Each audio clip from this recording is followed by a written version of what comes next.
Halo semua, di video kali ini kita akan bahas kaitan permainan Rubik dengan teori grup. Berikut ini adalah anggota kelompok kami. Saya sendiri Sela Haruning Tiastuti dengan NPM 18062083352 dan rekan saya. Perkenalkan, saya Lulu Munirah Hanifah dengan NPM 18061144475. Kami mahasiswi Matematika Angkatan 2018.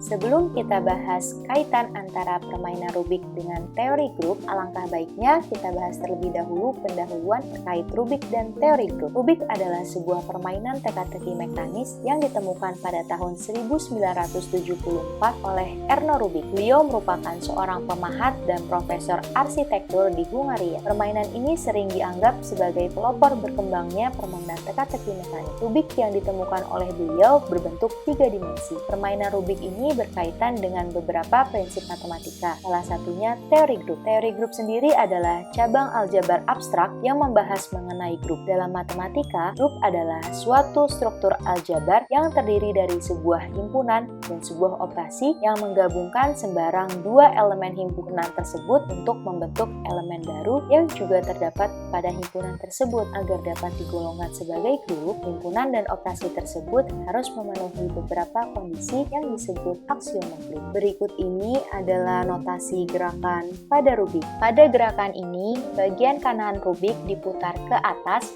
atau 90 derajat searah jarum jam apabila dilihat dari bagian kanan Rubik.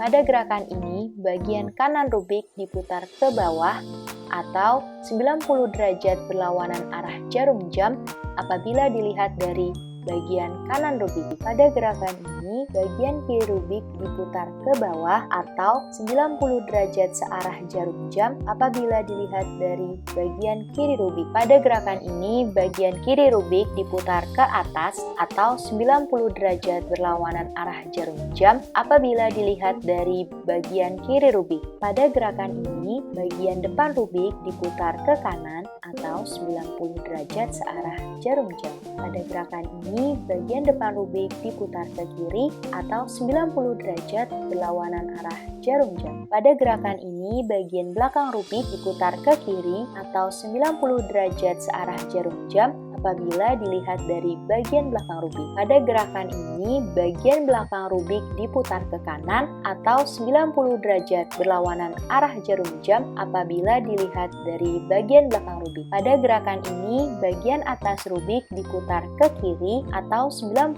derajat searah jarum jam apabila dilihat dari bagian atas Rubik. Pada gerakan ini, bagian atas Rubik diputar ke kanan atau 90 derajat berlawanan arah jarum jam apabila dilihat dari bagian atas Rubik. Pada gerakan ini, bagian bawah Rubik diputar ke kanan atau 90 derajat searah jarum jam apabila dilihat dari bagian bawah Rubik. Pada gerakan ini, bagian bawah Rubik diputar ke kiri atau 90 derajat berlawanan arah jarum jam apabila dilihat dari bagian bawah Rubik. Adapun rumusan masalah yang kami gunakan pada video kali ini yaitu bagaimana kaitan antara permainan Rubik dengan teori grup. Sedangkan tujuan dari pembuatan video ini adalah untuk mempelajari kaitan antara teori grup dengan permainan Rubik. Selanjutnya akan dibahas definisi dari grup. Himpunan tak kosong G disebut grup jika pada G dilengkapi operasi biner atau operasi bintang. Sedemikian sehingga yang pertama, G tertutup terhadap operasi bintang, yaitu untuk setiap A, B elemen di G, A bintang B juga elemen di G. Yang kedua, hukum asosiatif akan berlaku di G, yakni untuk setiap A, B, dan C elemen di G, A bintang B bintang C akan sama dengan A bintang B bintang C. Yang ketiga, ada elemen khusus E yang berada di G, sedemikian sehingga A bintang E sama dengan E bintang A sama dengan A, untuk setiap A yang berada di G. Elemen E ini disebut sebagai elemen identitas dari G. Yang terakhir, untuk setiap A yang berada di G, ada elemen B yang juga berada di G, sedemikian sehingga A bintang B akan sama dengan B bintang A sama dengan E. Untuk catatan di sini, B biasanya ditulis sebagai A inverse, di mana elemen A inverse itu disebut sebagai elemen inverse dari A yang berada di G. Selanjutnya akan dibahas pembuktian kaitan permainan Rubik dengan teori grup. Sebelumnya kita definisikan terlebih dahulu bahwa G di sini adalah himpunan gerakan notasi dari Rubik yang isinya ada R aksen, F aksen, D aksen, dan lain-lain. Yang pertama kita ambil R dan F dari notasi pada Rubik. Perhatikan bahwa R bintang F akan menghasilkan RF, R yang dioperasikan dengan F akan menghasilkan RF, di mana kita tahu bahwa R dan juga F merupakan notasi pada Rubik seperti yang telah dibahas sebelumnya. Dengan demikian terbukti bahwa notasi Rubik bersifat tertutup terhadap operasi bintang. Untuk yang kedua, kita akan membuktikan bahwa notasi pada Rubik bersifat asosiatif. Pertama-tama kita ambil R dan juga R2 dalam notasi Rubik.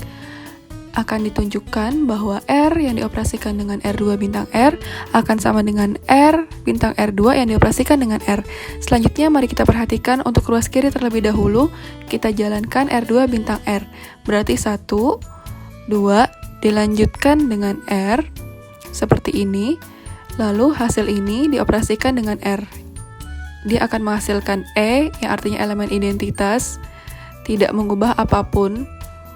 Selanjutnya untuk yang ruas kanan, R bintang R2, R bintang R2, 1, 2. Selanjutnya dioperasikan dengan R, maka dia akan menghasilkan hal yang sama seperti ruas kiri, yang artinya tidak mengubah posisi apapun. Dengan demikian terbukti bahwa notasi pada Rubik bersifat asosiatif. Untuk yang ketiga akan dibuktikan bahwa notasi pada Rubik memiliki elemen identitas. Yang pertama, ambil F dari notasi Rubik, pilih E-nya adalah F4, lalu akan ditunjukkan bahwa F bintang F4 akan sama dengan F4 bintang F sama dengan F. Selanjutnya kita perhatikan, F itu kan gerakan yang paling depan diputar ke kanan satu kali, seperti ini. Dilanjutkan dengan F4, berarti 1, 2, 3, 4, dia akan menghasilkan F. Dan untuk yang ruas kanan berarti F4 bintang F. 1, 2, 3, 4, dilanjutkan lagi dengan F. Ya, dia akan menghasilkan hal yang sama untuk ruas kiri dan juga ruas kanan. Dengan demikian terbukti bahwa notasi pada Rubik memiliki elemen identitas. Untuk yang terakhir akan dibuktikan bahwa notasi pada Rubik memiliki inverse. Jadi kita ambil R-nya itu dari notasi Rubik, pilih R aksen sama dengan R3, akan ditunjukkan bahwa R bintang R3 sama dengan R3 bintang R sama dengan E. Jadi perhatikan terlebih dahulu untuk yang ruas kiri, yakni R bintang R3, berarti R bintang R3. 1, 2, 3, hasilnya adalah E atau elemen identitas. Dan untuk yang ruas kanan berarti 1, 2, 3 dilanjutkan dengan R, hasilnya adalah elemen identitas sama seperti ruas kiri. Dengan demikian ruas kiri sama dengan ruas kanan, dan terbukti bahwa notasi pada Rubik memiliki inverse. Kesimpulan yang dapat kita ambil yakni permainan Rubik menerapkan konsep aljabar yakni teori grup, di mana setiap himpunan gerakan pada permainan Rubik akan memenuhi keempat aksioma grup.